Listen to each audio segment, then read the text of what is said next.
गवार हो तभी बॉर्डर पर भेजे गए हो। तुम्हारे बच्चे इसीलिए विकलांग पैदा होंगे और इसीलिए तुम लोग शहीद हो जाते हो। ये बातें एक प्राइवेट बैंक की लोन रिकवरी एजेंट ने एक सीआरपीएफ के जवान से कही। सिर्फ इतना ही नहीं कहा बल्कि धौंस जमाते हुए ये भी कहा कि ऑडियो तुम्हें जहां वायरल करना है, जिसको भेजना है भेज दो, जो जरूरत की चीज चाहिए बताओ, मैं तुम्हें भेज देती हूँ, जो करना है कर लो, मैं भी देखती हूँ तुम कितने बड़े तुर्रम खा हो।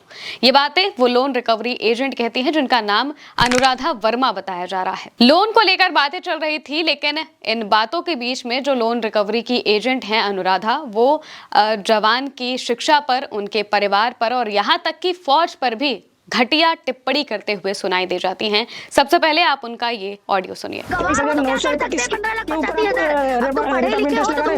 पढ़े लिखे होते, कोई अच्छी कंपनी में जॉब करते होते, तभी बॉर्डर में भेज दिए गए हो तुम। अरे सर ऐसा ना, किसी के हक का ना, खाने का नहीं, तुम समझा ना, खत्म नहीं होगा, तभी तुम लोगों के बच्चे ना विकलांग पैदा होते और ऐसे ही लोग होते जो शहीद हो जाते हैं। ओके ओके ओके अभी हो ना, और दिखाओ 15 दिन में मैं भी देखती हूँ तुम क्या चीज हो, कौन सी तुर्रम खा हो तुम। मैं भी देखती हूँ, 12 साल से बिजनेस कर रही हूँ, तुम क्या मेरे को सिखाओगे? और मैं भी ना डिफेंस फैमिली से बिलोंग करती हूँ, तुम क्या मेरे को सिखाओगे यार? तो दोस्तों, जैसा कि आपने सुना, इसमें अनुराधा काफी बदतमीजी से जवान से बात करते हुए नजर आ रही है और इसके अलावा वो फौज का भी मजाक बनाती है। मामला लोन से जुड़ा हुआ था, लेकिन वो इसको जानबूझकर खींचती हैं और न सिर्फ आर्मी का मजाक उड़ाती हैं बल्कि जवान की शिक्षा का भी, उनके परिवार का भी और बहुत सारी चीजों का मजाक बनाकर रख देती हैं। वो कहती भी हैं कि तुम इस तरीके से बात क्यों कर रही हो, लेकिन वो उल्टा कह देती हैं कि तुमको जो करना है कर लो, तुम इतने बड़े तुर्रम खा हो तो जो कर सकते हो कर लो, मैं भी देखती हूँ, मैं बहुत सालों से यहाँ पर काम कर रही हूँ। अब कहा जा रहा था कि ये जो लोन रिकवरी एजेंट है ये एचडीएफसी बैंक की है, लेकिन जैसे ही ये ऑडियो सामने आता है तो ये धड़ल्ले से वायरल हो जाता है। वायरल होता है तो जो एचडीएफसी बैंक है उसे भी टैग करके लोग सवाल पूछना शुरू कर देते हैं, लेकिन इसके जवाब में बैंक जवाब देता है कि ये जो एम्प्लॉय है जिनका ऑडियो वायरल हुआ है ये हमसे जुड़ी हुई एम्प्लॉय नहीं है, यानी कि हमारे बैंक के एम्प्लॉय नहीं है। कहा जा रहा है कि ये कॉल बैंक कलेक्शन की एजेंसी से भी जुड़ी हो सकती है, वहां पर जो महिला काम कर रही थी उससे जुड़ी हो सकती है। हालांकि जैसे ही ये ऑडियो वायरल होता है तो ये धड़ल्ले से लोगों तक पहुंचता है और सबके मन में एक ही सवाल आता है कि कोई भी आर्मी किस तरीके से बेइज्जती कैसे कर सकता है, उन्हें ऐसा भला बुरा कैसे बोल सकता है, इतनी घटिया मजाक उनके साथ या उन्हें इस तरीके से बोलना कोई कैसे कर सकता है। इस वजह से ही जैसे ही ऑडियो सामने आता है तो हर तरफ से सवाल उठने लगते हैं, लोग पूछने लगते हैं। काफी जो गुस्सा है वो भी साफ तौर से लोगों में देखने को मिलता है। ट्विटर पर, इंस्टाग्राम पर, फेसबुक पर भी ऑडियो बहुत तेजी से वायरल होता है और हर तरफ एक ही बात कही जाती है कि जवान का और आर्मी का मजाक बनाकर रख दिया गया है, उनकी बेइज्जती की गई है। और हमारे देश में जो आर्मी है उसको लेकर लोगों के सेंटिमेंट्स वैसे भी बहुत जुड़े हुए रहते हैं, बहुत करीबी रहते हैं। उनका अगर कोई मजाक बनाता है तो ये कोई बर्दाश्त नहीं कर सकता और इस वजह से ही अनुराधा को लेकर फिर बातें चलने लगी कि उन पर कार्रवाई होनी चाहिए। ऐसी बातें जब होने लगी तो अब अनुराधा का एक और ऑडियो सामने आया है जिसमें वो माफ़ी मांगती हुई सुनाई दे रही हैं।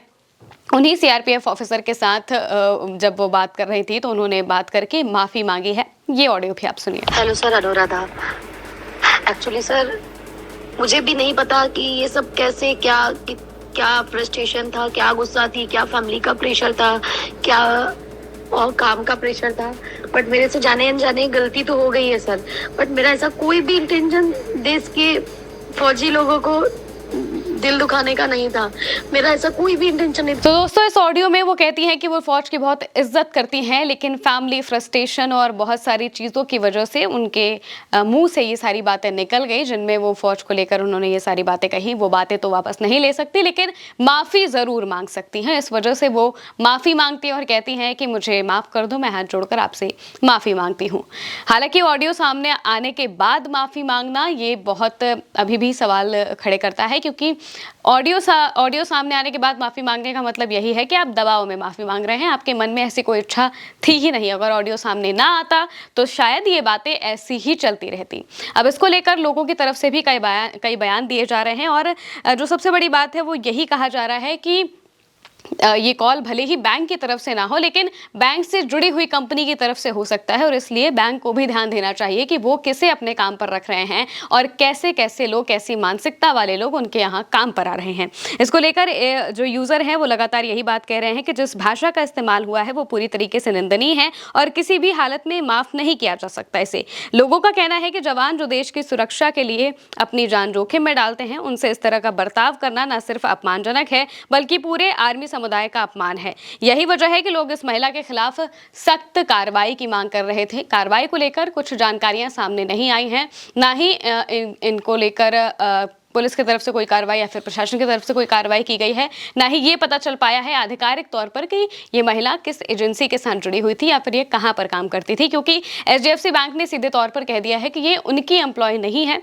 तो यानी कि कलेक्शन एजेंसीज जो होती हैं, जो लोन रिकवरी कराती हैं, उनसे जुड़ी हुई एम्प्लॉय हो सकती है। और अक्सर ऐसी ही भाषा के लोग हमें देखने को मिलते हैं। जब लोन रिकवरी एजेंट्स को लेकर बातें होती हैं तो कई लोग ये बातें कहते हैं कि ये एजेंट्स बहुत गंदी तरीके से आम जनता से बात करते हैं। इनको लेकर अभी तक कोई कार्रवाई तो नहीं की गई है, लेकिन माफीनामा जरूर सामने आ गया है। माफी की ऑडियो सामने आने के बाद लोगों में थोड़ी बहुत संतुष्टि जरूर है, लेकिन फिर भी लोग कार्रवाई की मांग कर रहे हैं। आप इसको लेकर क्या सोचते हैं कमेंट में बताइएगा। मैं हूं महिमा और आप देखते रहिए उल्टा चश्मा यूसी।